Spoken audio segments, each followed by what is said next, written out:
আসসালামু আলাইকুম ম্যাম, আমি আফসারা তাসনিম হুমায়রা, K79 ব্যাচ। আমি running student, final year. Ma'am, প্রথমেই কৃতজ্ঞতা জ্ঞাপন করছি এত ব্যস্ততম সময়ের মধ্যেও আমাদেরকে সময় দিয়েছেন। ম্যাম, আমাদের ঢাকা মেডিকেল কলেজ থেকে আপনি কৃতিত্বের সাথে ডিগ্রি অর্জন করেছেন, উচ্চতর ডিগ্রি অর্জন করেছেন এবং আমাদের দেশেই আপনার ক্যারিয়ারের সূচনা। কিন্তু দুর্ভাগ্যক্রমে আমাদের সাথে আপনি 17 বছর ছিলেন।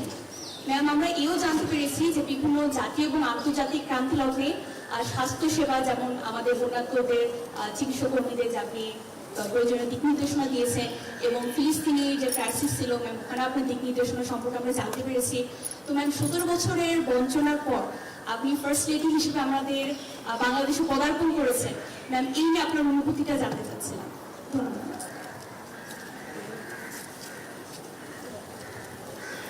আসলে আমাদেরকে সবসময় ভবিষ্যতের দিকে তাকাতে হবে। ভবিষ্যৎ আরো উজ্জ্বল হবে। জীবনের টানাপোড়েনে অনেক ঘাত প্রতিঘাত আসবে, কিন্তু তবুও ভবিষ্যতের দিকে তাকিয়ে আমরা সামনের দিকে এগিয়ে যাব।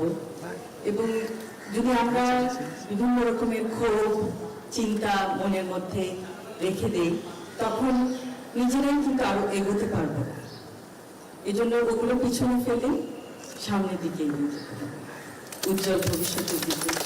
ঢাকা মেডিকেল কলেজকে দক্ষিণ এশিয়ার একটি এমন একটি প্রতিষ্ঠানে পরিণত করতে হবে, সেই জন্য আমরা গর্বিত হতে পারব। সারা বিশ্বে যেন ঢাকা মেডিকেল কলেজের নাম সুনাম ছড়িয়ে পড়ে। আপনাদের কৃতিত্ব, আপনাদের উৎকর্ষ এবং আপনাদের মানবিকতা যেন একটি উজ্জ্বল দৃষ্টান্ত হিসেবে সারা বিশ্বে Is it,